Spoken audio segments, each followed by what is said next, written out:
자, 그러면 이제 어제 그 파주에서 있었던 타운홀 미팅 얘기를 좀 해보겠습니다. 경기 북부 지역 현안. 아무래도 김주호 대변인도 예전에 그 뭐 경기도에서 있을 때 네. 경기 북부를 살리기 위해서 이재명 대통령이 노력을 많이 하셨잖아요. 그리고 그렇죠. 뭐 그 부분이 좀 낙후된 건 분명해요. 이제 성남이나 이 지역은 발전이 많이 된 남부 지역. 근데 북부 쪽은 아무래도 군사 시설이 있고 이래서. 근데 어제 타운홀 미팅에서 이 부분을 좀 더 많이 강조하신 것 같아요. 어떻게 보셨어요? 그러니까 이제 이재명 대통령이 경기도지사 시절에 음.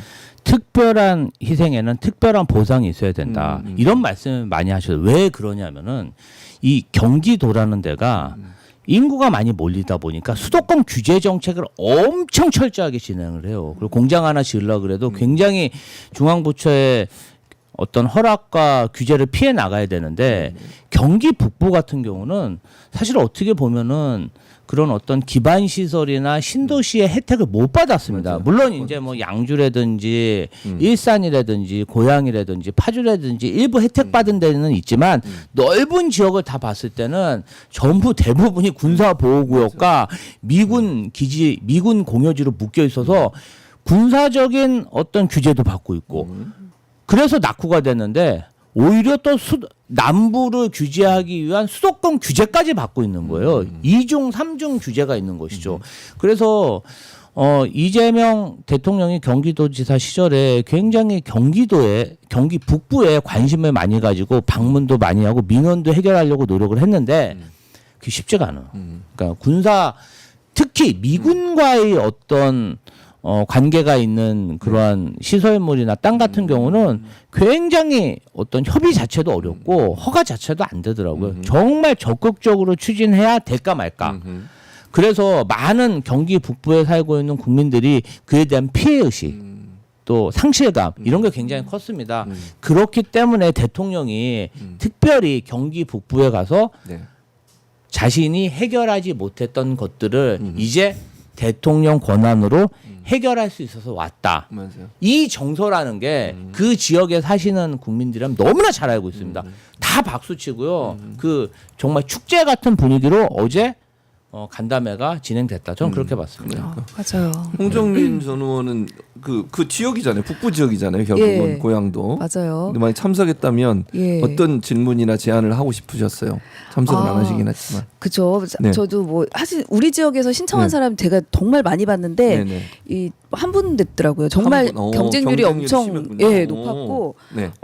아까 이제 뭐 말씀하셨는데 진짜 제가 그 의원 시절에 도지사님이셨거든요. 네네네. 그때 오면은 저희 고향 파주 지역에 팬이 되게 많으세요. 팬층이. 그래서 막 너무 많이 오고 막 뭐 사인해 달라 뭐 그러는데 그때 그 제가 살짝 그 지사님한테 우리 지역에 팬이 되게 많아요. 그랬는데 알아요 이러면서 예 웃으셨는데 아 진짜 너무 잘 알고 계시더라고요. 네네네. 도지사 당선될 때 압도적으로 나왔거든요. 네네. 그래서 그때 표정이 저기 아빠 미소 저 지면서 너무 좋아하는 네네. 그 표정 똑같아가지고 네. 혼자 이제 괜히 추억 돋았고 네 저희 아까 기업 네. 얘기하셨잖아요. 네네네. 실제로 그 저희가 접경 지역인데 굉장히 그러면은 뭐 소외된 것 같잖아요.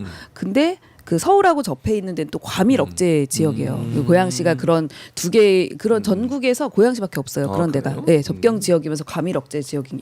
그래서 그런 상황이라서 기업이 좀 없는 편이에요. 근데 그 이재명 대통령님이 지사님 시절에 굉장히 자랑스러워 하시는 치적이 있으신데 네네. 그때 성남시장 8년 하실 동안 판교가 매출이 10조에서 79조 그리고 거의 8배가 성장을 해서 우리나라의 중추로 자리 잡았잖아요. 성남시가.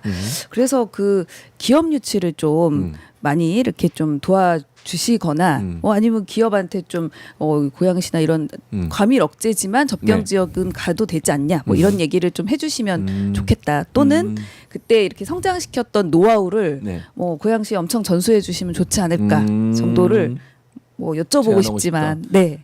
근데 두 분은 그러면 물론 이제 네네. 두 분은 여기 성남은 경기도긴 하지만 네. 북부 지역이 아니고 두 분은 만약에 타운홀 미팅이 지역에서 열린다면 이지은 위원장 어떤 얘기를 하고 싶으세요?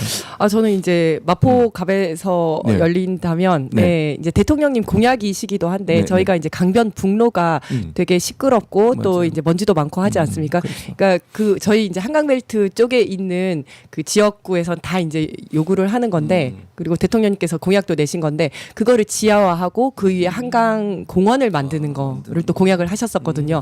근데 이런 생각을 하면서 또 느꼈던 게 뭐냐면 저희 같은 경우에는 뭘 더 좋게 해주세요라고 하는데 어저께 타운홀 미팅을 보면서는 정말 70년 동안 경기 북부가 굉장히 이제 접경 지역이고 낙후돼 있고 했었구나. 그러니까 이분들은 뭘 더 좋게 해주세요가 아니라 저희가 이만큼 특별한 피해를 받았으니 거기에 대한 보상을 해주세요. 그러니까 우리는 플러스를 말한다면 그분들은 마이너스가 제로가 되기를 원하는 그런 말씀을 하시는구나. 이걸 보면서 그러지 않았으면 우리 지역밖에 내가 몰랐을 텐데 이 타운홀 미팅을 통해서 국가의 다른 지역에 대해서도 제가 이제 좀 관심을 가지게 되는구나 이런 생각이 들더라고요. 김주호 대변인은 이제 뭐 우리 대통령님이 성남시장이셨기 때문에 현안을 알아서 벌써 해결된 게 있습니다. 이 지역에 뭡니까? 서울공항 고도 제한 문제가 있었는데 고도 제한을 좀 현실화해서 성남과 분당 판교 성남과 분당의 재개발, 재건축이 잘 될 수 있도록 네. 어느 정도 완화가 된 안을 지금 검토 중에 있고요. 그리고 이제 제일 중요한 것은 이 성남 지역은 조금 도시가 이제 어느 정도 시간이 지났기 때문에 주거 환경 개선 문제가 심각합니다. 그래서 재개발, 재건축 이게 거의 뭐 지역마다 한 7, 80개 단지가 지금 재개발, 재건축을 추진하고 있어요. 굉장히 주민들 재산권 걸린 문제니까 이 부분이 좀 원활하게 추진될 수 있게 이게 가장 중요하고 무엇보다 또 서울과 경기도와 좀 다른 점이 지하철 교통 체계예요. 그래서 성남시장 시절에 8호선 연장이라든지 도천 야탐역, 그다음에 대장동역 뭐 이런 것들에 대한 굉장히 경기도지사 시절까지 지하철 건립 계획을 많이 발표하고 MOU도 맺었는데 대통령님이 되셨으니까 이 부분도 약속을 꼭 지켜주셨으면 좋겠습니다.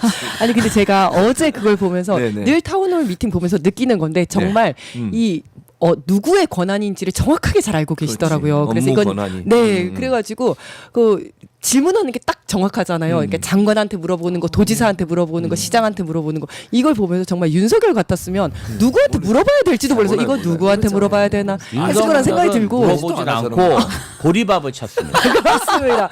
그리고 여기 맛있는 청국장과 보리밥집이 어딨지? 그것만 누구의 찾습니다. 권한인지를 정확하게 아시고 근데 시간을 굉장히 효율적으로 맞아요. 쓰신다는 생각이 들었었는데 답하시는 거 보면 딱 세 가지 종류로 나뉘는데 첫 번째는 말하는 거를 끊는 게 하나가 있고 두 번째는 끝까지 다 듣지만 대답을 안 하는 경우가 있고 세 번째는 끝까지 다 듣고 대답을 하시는 경우가 네네. 있더라고요. 말을 끊는 거는 질문이 너무 협소해서 개인 민원인 경우에는 그걸 바로 끊고 요거는 따로 그냥 서류로 주십시오라고 하고 끝까지 다 듣지만 말씀을 안 하시는 경우는 너무 넓어서 그러니까 예를 들어서 뭐 학교 폭력이라든지 가습기 뭐 피해자 이런 거는 중요하긴 하지만 네. 경기도와 상관 있는 건 아니잖아요. 요거는 그렇죠. 듣기만 하시고 대답을 안 하시더라고요. 근데 대답을 하시는 거는 딱 네. 경기도와 관련된 거. 경기도 시간을 관련된 정말 효율적으로 쓰신다 이런 효율적으로. 생각이 들었어요. 네. 그렇군요.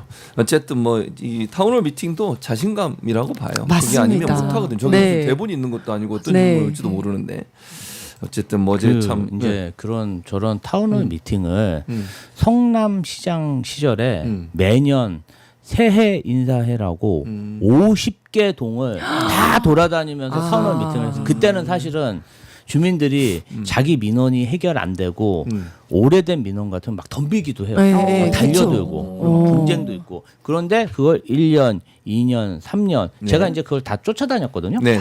근데 하루에 3개씩 하는 거예요, 동만. 아침, 점심, 저녁. 근데 야, 그걸 하는 거 보면서 네. 굉장히 힘들어도 하시더라고요, 체력적으로. 그런데 그런 어떤 노하우가 생기시더라고요. 점점점 시간이 갈수록 그 문제를 해결하고 하면서 맞아, 학습이 맞아. 되고 노하우도 맞아, 생긴 맞아. 그런 그렇지. 모습. 그러니까 맞아. 지금은 거의 트레이드 마크처럼 된 거죠. 그렇지. 아무튼 뭐 이재명이라는 정치인을 대통령으로 우리가 이렇게 가질 수 있다는 것 큰 축복이라는 네. 생각이 듭니다.